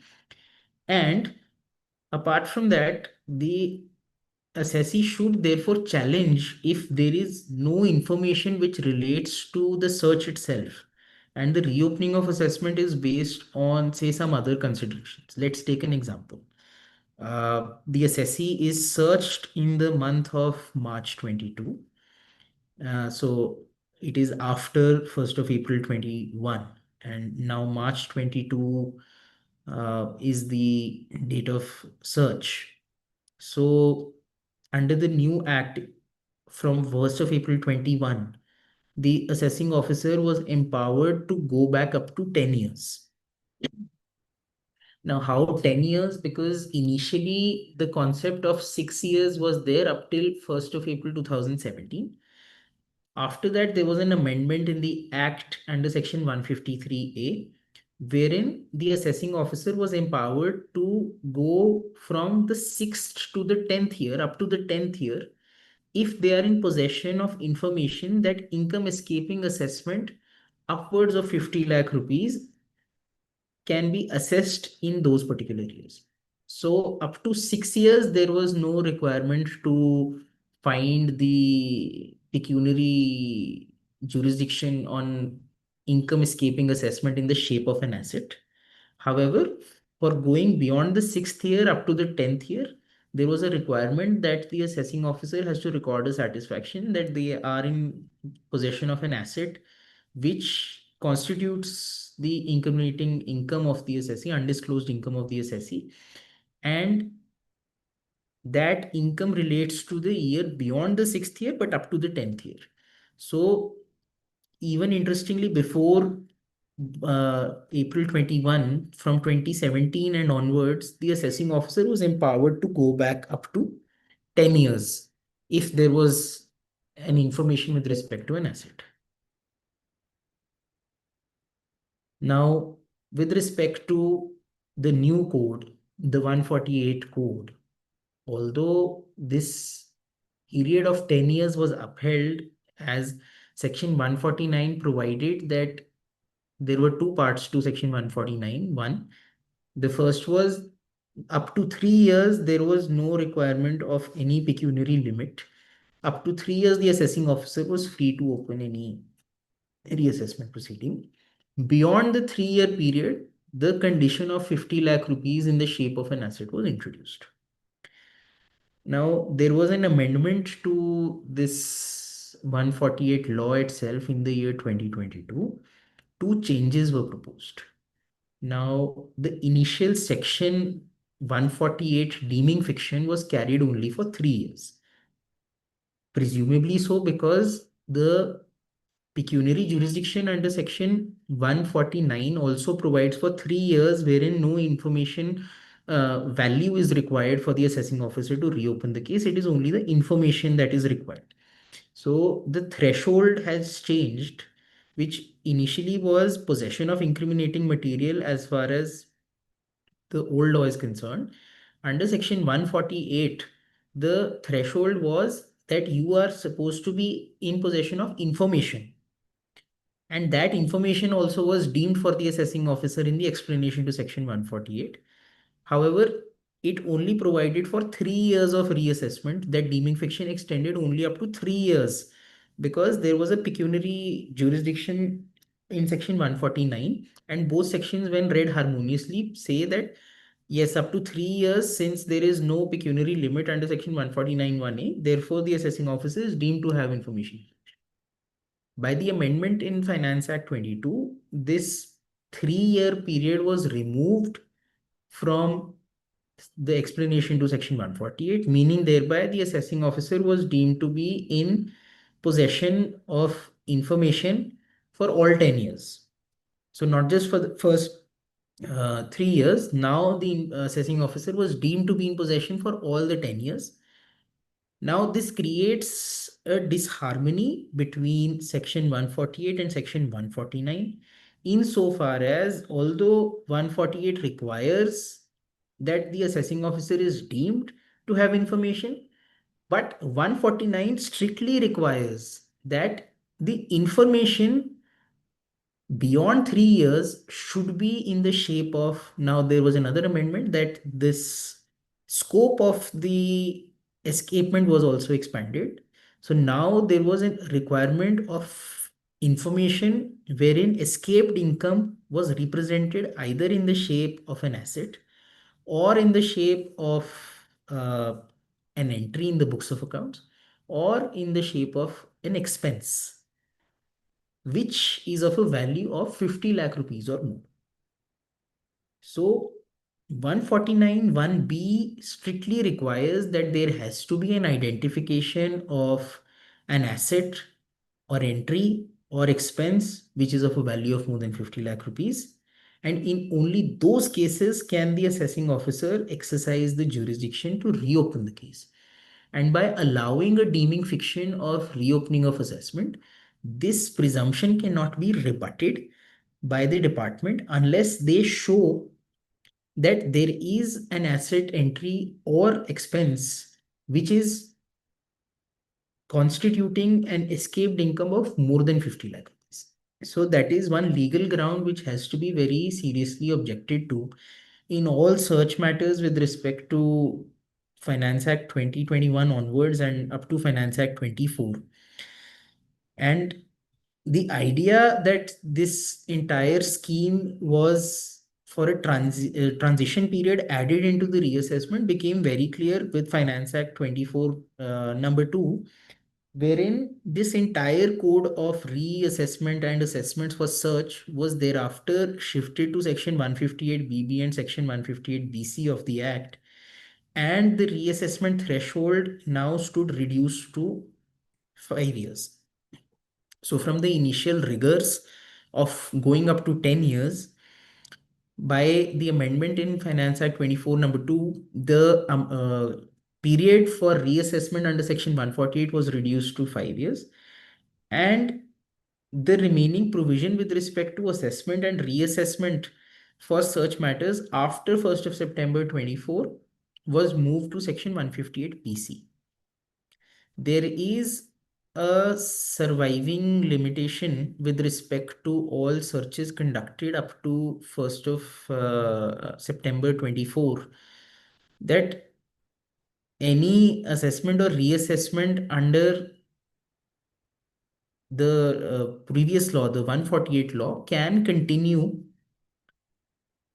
in a future period also. So if you read section 152 subsection 3, it says it provides for a savings clause that for any search that has to be conducted or any reopening of assessment that has to be done with respect to any assessee with for any search conducted during the period of 1/4/21 and up to 31st of August 24, that will continue to happen in the 148 provision itself.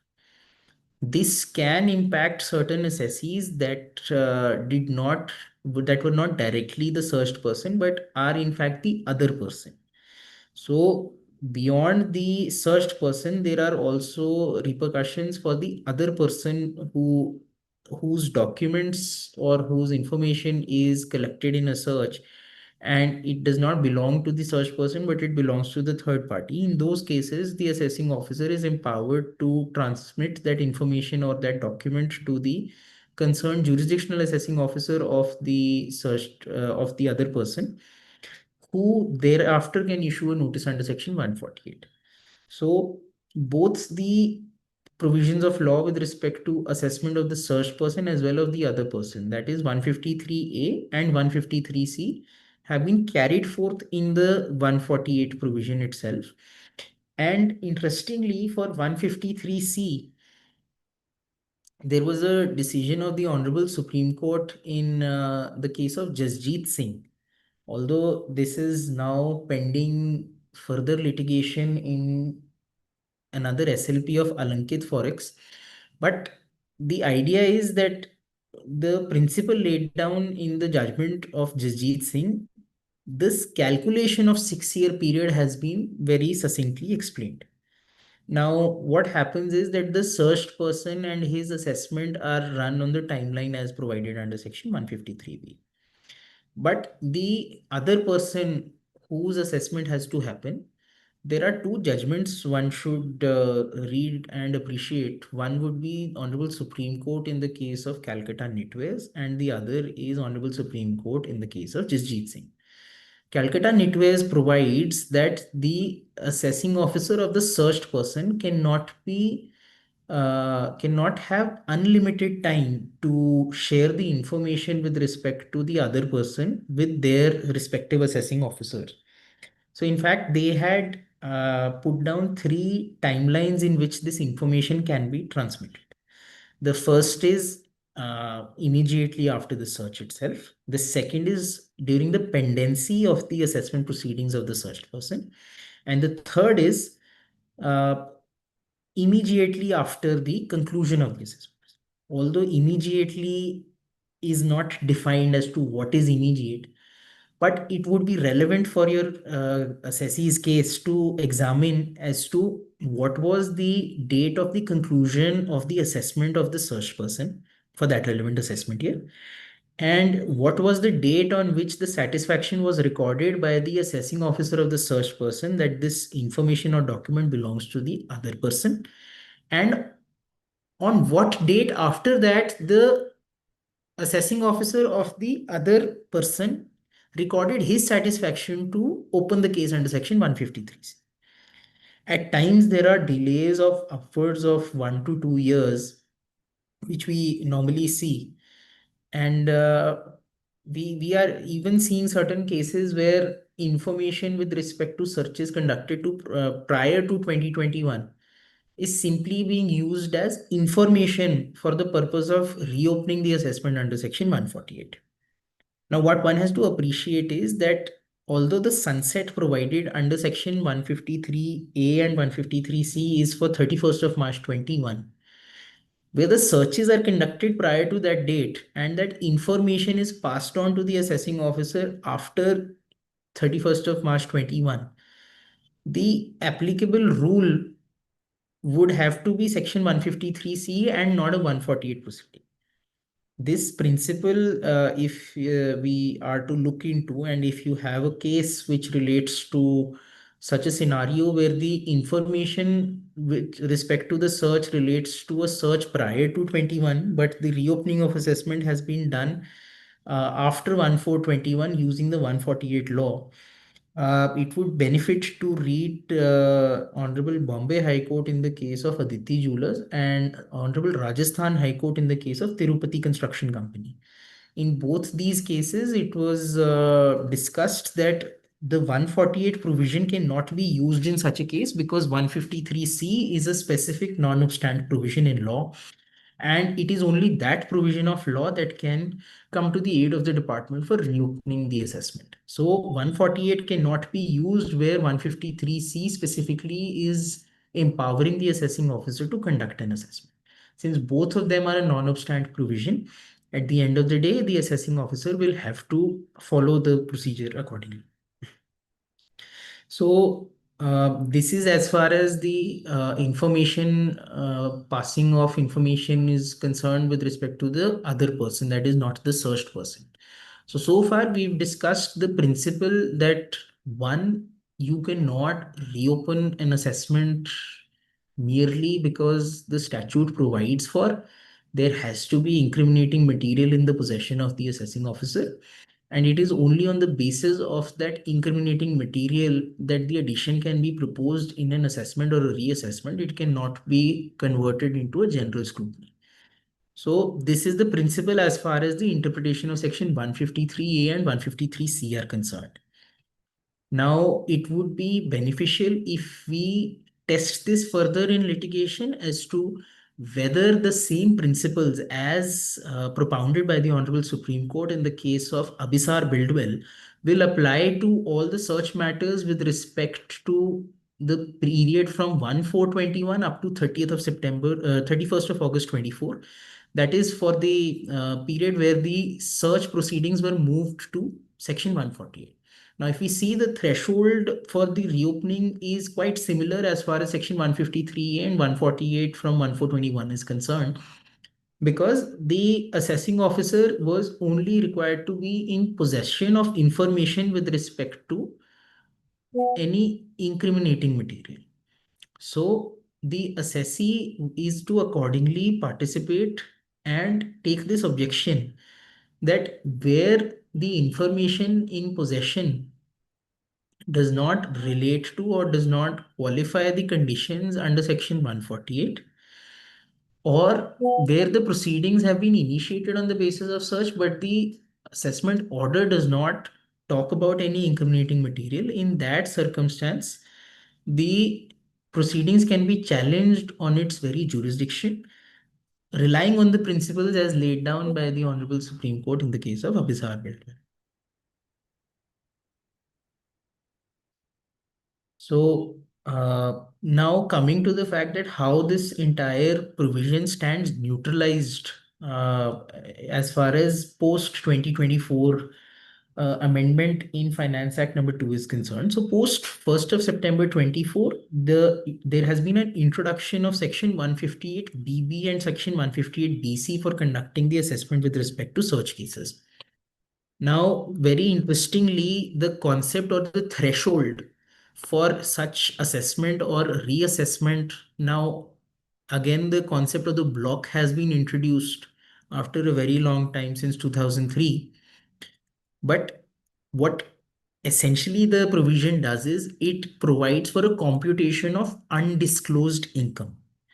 And if we go to section 158 BB subsection 2, it specifically provides that undisclosed income falling within the block period shall be computed on the basis of the evidence as a result of the search, and all the other requirements like survey, requisition, etc. But there is a very important and in that provision. Subsection 2 says any other material or information as are either available with the assessing officer or come to his notice during the course of the proceedings under this chapter. So the scope of the assessment now stands expanded, that one, because there is a search, therefore there can be a block assessment. And in this endeavor to assess the undisclosed income, the assessing officer is not only empowered to look into the material or evidences gathered in the search, requisition, or material gathered post search, the assessing officer is now empowered to make additions or compute the undisclosed income on the basis of any other material that comes to his notice during the pendency of the proceeding. So I think this particular provision itself might require a challenge, and there are considerations on this aspect which are pending as of now. This is very new as a law, and practically I think only the very first set of assessments would have concluded under this provision. And especially with the new Finance Act 25 now coming in very soon, this will have a very limited run. But at the same time, it is quite important to appreciate that how the law evolves because of the interpretation of law. There are certain lacunas that the legislation wants to cure. There are certain gaps in the powers of the assessing officers that now stand cured. So one would appreciate that for a period anywhere up to 31st of August 24, one can still safely take the argument that in the absence of any incriminating material, any assessment framed on the basis of a search cannot be sustained if there is no addition on account of the incriminating material. So, as far as that law is concerned, one should test the applicability to the assessments and reassessments conducted under Section 148 as well during the transition period from 1st of April 21 up to 31st of August 24. And as far as the new law is concerned, the legislation is very clear. The legislation itself provides that the undisclosed income includes both the material that is in possession on account of the search, as well as any information that comes to the notice of the assessing officer during the process of that assessment of the block. So, something to take away with respect to the search process. Shifting gears to a lighter topic or discussion, practically, which is touching upon the country more frequently than not. There are certain cases where, without any deliberate reasoning, there are delays in filing certain returns, forms, or there is a delay with respect to filing a particular requirement, say, uh, apart from the regular audit report, there are certain audits that are specifically required to claim certain deductions and exemptions. Now, generally, the power to condone delay has been exercised very liberally by the honorable courts, but one has to appreciate as to the conditions need to be met with respect to explaining two aspects. that the delay was bona fide, and the second is by not allowing the filing of a particular return or a form, there would be genuine hardship to the assessee. Now, if you want to delve into how genuine hardship has been looked into by the honorable courts, the I think one of the most pioneering judgments on that aspect would be Honorable Supreme Court in the case of B.M. Malani. And lately, a lot of tribunals, in fact, for delays in filing Form 10B, especially for charitable institutions where audit report is submitted in Form 10B and 10BB, multiple tribunals, high courts have held that this delay of procedural upload of the audit report, although the audit stood conducted, but the delay in upload of an audit report at a later stage is something that cannot vitiate the entire claim with respect to Section 11 of the Act. And one has to be cognizant of the fact that otherwise all conditions with respect to the utilization of the funds have been taken place. Similar position was taken by the full bench of Honorable Punjab and Haryana High Court in the case of Punjab Financial Corporation, wherein it was held that if any forms are being filed to claim a deduction and all substantive conditions with respect to grant of that claim of deduction completely are fulfilled, and it is merely the audit report that was not submitted in time at the time of filing the return, in such a scenario the delay ought to be condoned, because the filing of the audit report now becomes procedural, whereas all the substantive conditions for taking that exemption stand duly exercised by the assessee. So there are multiple scenarios where the assessee might need assistance on these aspects. But when we are drafting our application for continuation of delay, whether it is to the jurisdictional commissioner or it is to the principal chief commissioner of income tax or to the CBDT, depends on the kind of delay or the quantum of delay.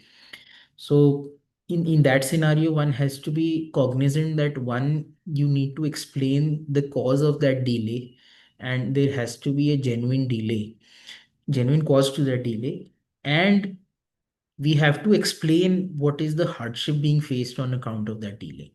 So at least when we meet these ingredients, and despite the explanation, if the application for condonation gets rejected, although there is no appellate remedy to these rejections, one can challenge this before the jurisdictional high court. The order passed for condonation can be challenged before the jurisdictional high court. There are certain situations where the assessees, especially salaried employees, face a mismatch of TDS credit on account of late deposit of TDS by an employer, or there are times where TDS stands deducted. And in this new era, with a lot of insolvencies lately happening, there are times where the employer company deducts the TDS but fails to deposit the same. And there are circumstances where such companies are now either liquidated or are in the process of insolvency before the uh, NCLT. So in such a scenario, and mind you that it's not just for salaried employees, there could be deductions of professional charges, there could be various trade related TDS also that might get stuck because of such a situation. Now, one very interesting decision that one can take a look at is Honorable Delhi High Court in the case of BDR Finvest. Now, facts of that case were that the assessee was entitled to certain TDS credit. However, on account of insolvency of the deductor company, the same was not deposited. And when the return was processed, the credit was not allowed to the assessee. Now, the argument before the Honorable Delhi High Court was that once the company is before the NCLT, claims have been furnished before the Honorable NCLT. no further claim can now be made with respect to this particular insolvency, and therefore, as far as the discharge of the duty cast upon the assessee is concerned, the assessee has suffered the deduction. Now, at the end of the day, if that recovery is not made from the deductor, the assessee cannot be made bereft of the amount which otherwise should have been collected from the company, because all uh, provisions within the act provide for recovery directly from the deductor. Especially in the case of TDS, we must appreciate there is a section 205 in the act which provides specifically there is a bar on the recovery of this tax amount from the deductee directly. So when there is a bar from this collection from the assessee directly, and at the end of the day, the company fails to pay the amount, Honorable Delhi High Court, in the case of BDR Finvest, allowed that claim of TDS credit, and also specifically held that any recovery from the deductee is barred. This judgment, of course, relied on a previous decision of the same court in the case of Sanjay Sudan. That was a case of a pilot who was flying with Kingfisher Airlines. And because of the financial distress in the airline, uh, there was certain uh, delays, or they were at times non-deposit of TDS of the employees, and subsequently whenever their income tax returns were processed, there was a demand with respect to the mismatch on account of 26AS and the TDS claimed. So important measure of hygiene for any assessee is to keep all tax sheets, Form 16s, whatever information your employer gives to evidence that TDS has been collected, so that tomorrow your assessing officer can at least verify the fact that the amount mismatch is only on the sole basis of the Form 16 and the tax sheet not matching. Because now, at least on the portal, without filing your tax return, without filing the TDS return, even a Form 16 cannot be generated. Although that was not the case a few years back, where a Form 16 was even manually issued. But now, without filing your TDS return, you cannot even generate a Form 16. So, if your employer cannot provide the Form 16, at least there should be the monthly tax statement or a yearly tax statement, which clearly provides as to under what heads you have been receiving the salary, and whether the amount of TDS is mentioned in that tax sheet. So those go a long way to help with the claim with respect to uh, the mismatch of the TDS. So insofar as that demand is concerned, you can at least make a representation that at least follow section 205, and this recovery cannot be made from it, because most of these employees will have refunds in the future years when they change their job, and that refund will then get adjusted against this demand unless we make a representation that this demand has to be deleted because it relates to the previous employer. On that note, I'll now take a pause, and if there are any questions from the audience, we're most welcome to address them.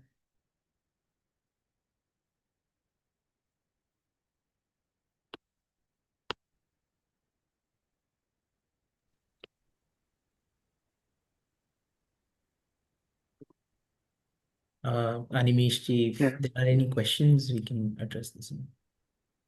Sir, there is question. Someone wants to know that what is recent development regarding the political party donations? On what advice should be given to them for ITRU or Okay, to deposit the tax? I understand. Yes, across the country, we are seeing such notices. The quantum, especially we are seeing this in salaried employees, but yeah, there are multiple assessees that have taken certain deductions. The argument of the department is there was a nationwide investigation conducted with respect to political parties that have no representation. So they cannot be termed as active political parties under the Representation of People Act. And unless it is an active political party, any donation made to such a political party cannot be allowed the benefit under Section 80 GGB. And at the same time, the investigation report contains certain statements made by certain operators of those political parties that this was merely an entry operation, and there was no genuine donation being made by the concerned person. Although one aspect is that if that political party is in existence, you have records of their participation in elections.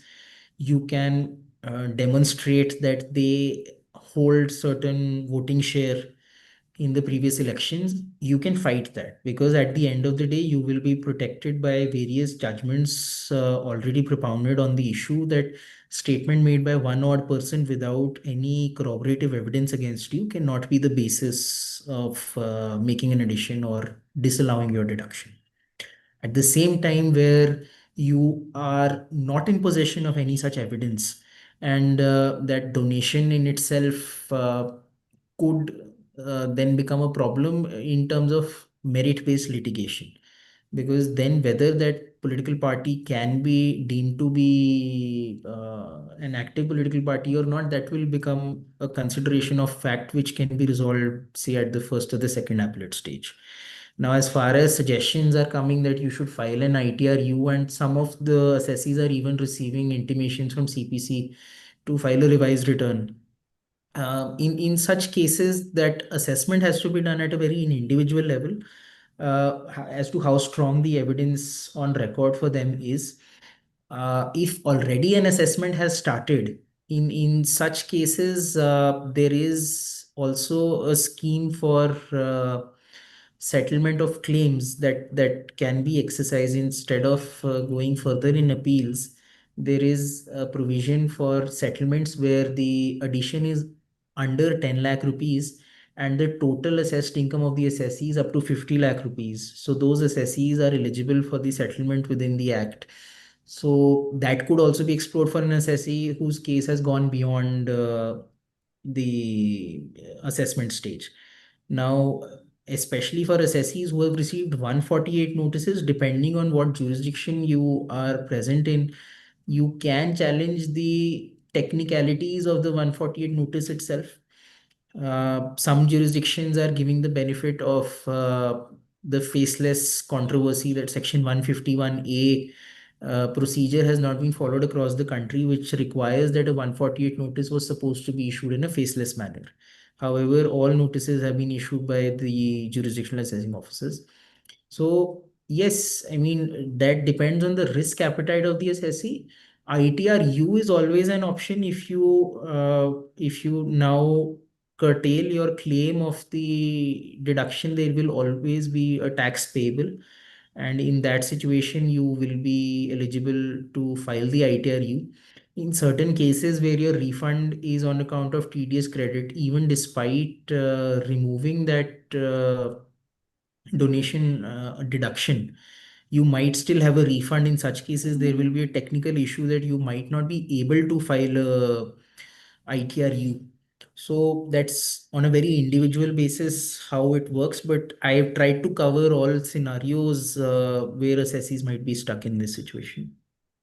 So there is one more myth also. If our assessment has not been started and if we file ITRU, so there is a chance income tax can levy a penalty approx 200% of the tax amount. Is there any chance or So, the penalties that now work under Section 270A, there is underreporting and there is misreporting. So, as long as there is underreporting, that is the argument in the assessment order, that there is underreporting of your income. In such a scenario, you can avail the benefit of immunity under Section 270AA, that if you pay the tax before the conclusion of the proceeding and the penalty imposed is only for underreporting, in those scenarios, you can file the requisite form for availing immunity from penalty and prosecution under section 270AA. But where the assessing officer holds that the uh, this whole deduction claim was misreporting of the income, then one will have to fight that very misreporting before the appellate authorities, because tax already stands paid. So assessment will be, in my opinion, assessment in itself will not have an addition, but there might be a penalty proceeding for misreporting that starts. Now, that will have to be explained further on the conduct of the assessee as well, that where it was a tax position or a deduction on the basis of the information provided by the department. If the assessee is taking a different view, it cannot mean that there was misreporting of the income. As such, it was a deduction that was wrongly availed. So, but that will lead to litigation, yes. Thank you, sir. These all were the questions. Thank you, sir, for your kind deliberation. Thank you, CP committee chairman, sir, vice chairman, sir, for conducting such an knowledgeable session. Thank you, Sunil, sir, for the first session also. That's all from my side.